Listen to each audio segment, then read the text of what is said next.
Welcome to our show, sir, and congratulations on your winning. Thank you so much. I, That means a lot. Thank you. yeah, and I think we should start with you introducing yourself to the audience. Great. My name is Ketan Mavinkurve, and I run a fitness tech company called Alpha Coach. I'm a father of one child, and I have two dogs, and So cute. I really live fitness throughout my life. Like literally, that's my lifestyle. That's such a cute introduction. So we'll move on to the very first question. Sure. So as a leader yourself and managing high pressure, how do you integrate wellness in your day-to-day lives? So this is a cliche I use all the time. Actually, it's I say fitness is should not be overcomplicated and should be treated as any other habit like brushing. Yeah. Right? A lot of people do it at least once a day. I do it literally twice a day. Yeah.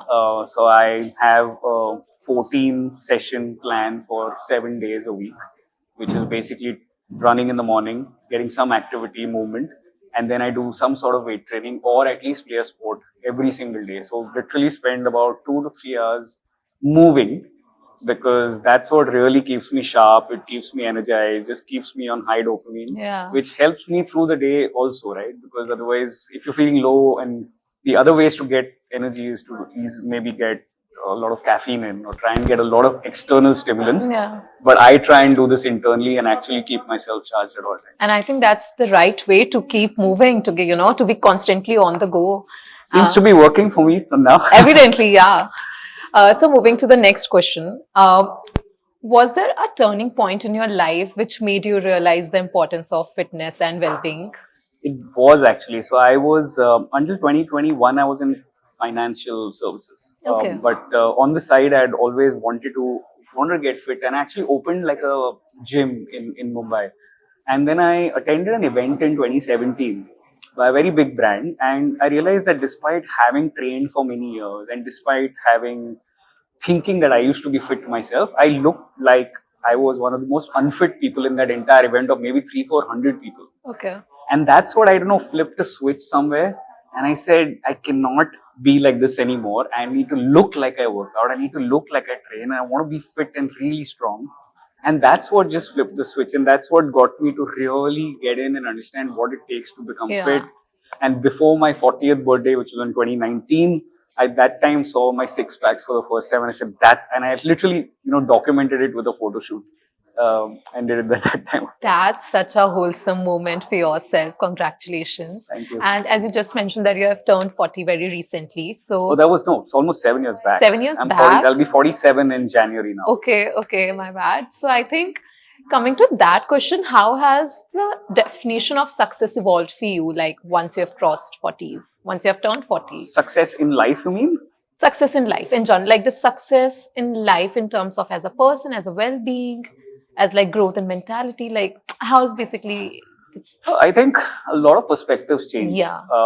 When you're 20s and 30s, it's all about the hustle. It's all about Right. growth. It's all about making money. But once you've achieved some of these things, then you start to realize there are so many more things that you've let go of along the way of that struggle and that hustle and that mindset, Yeah. right? Now for me, everything boils down to how many smiles I can get from other people, how much happiness I can get from my family. If I can even have a nice chai in the balcony with my wife, that's happiness. If I can get my employees and my colleagues to be happy with me and the way that I lead them, that's happiness. And just every moment, if you can spend with a little bit of purpose and just knowing that, this is a great time for me, rather than living in the past or the future, I think that's the most important definition of success. If you find happiness in the present, that's everything. So I'm talking to you right now. I'm actually very, very happy speaking to you. I'm at the event. I've actually won some award. It's a great time for me. I go back to work. I go for meetings. I actually enjoy what I'm doing. And I think that's really what success is. I think we can't agree more on that. It's pretty evident. And that gets on to our second question. Yep. So what's that one fit hack, I would say, that works for you, which you would like to advise to the audience? Yeah, I think I covered that earlier. I think don't overcomplicate it. Do something that you like doing. Yeah. Right? There are so many discussions. Should you play a sport? Should you do strength training? Should you do CrossFit? Should you do high rocks? Should you play this sport or that sport? How is running? How do I eat? I mean, we're all logical people, right? If I were to give you two sets of foods, you'd know which one's healthier for you. Yeah.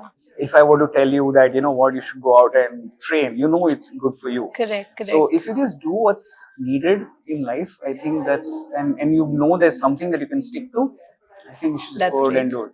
Yeah. Just don't overthink it. I think that's a great answer, sir. And so, is there any advice you would like to give to corporate professionals who say that, I don't have time for fitness? So, is there any message for them? Like I think somebody said on stage, right? I think we all have 1,000 problems every day, Yeah. right? As long as we're healthy, you can have 1,000 problems, but you'll still keep going.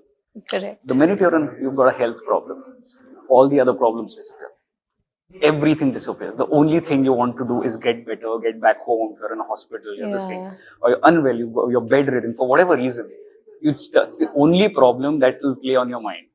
So the one thing if you solve for, which is your health, that becomes your anchor to achieve everything else in life. Yeah. You can have better relationships. You can go out and meet more people. You can go out and make more money.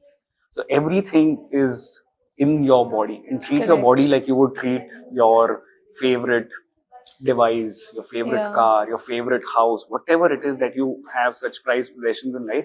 If you treat your body like that, and we don't get another chance at it, right? Correct. Until hopefully we're reborn or whatever, but you don't get a chance at it. So this is the thing that you can improve on, and only you have the power to do. So if you just treat your health as that one thing that you have no option but to live that good life, and then that's it. I think that, as they rightly say, that your real wealth is your health. Like your health is an actual wealth. It's the only health. It's the only wealth, I would say. Yeah. That completely justifies that. And so that brings us to the end of the conversation. And it was really pleasure having conversation and having you on our show. Thank you so much, Anshita. I appreciate it. Thanks for having me. Pleasure having you, sir. Thank you so much.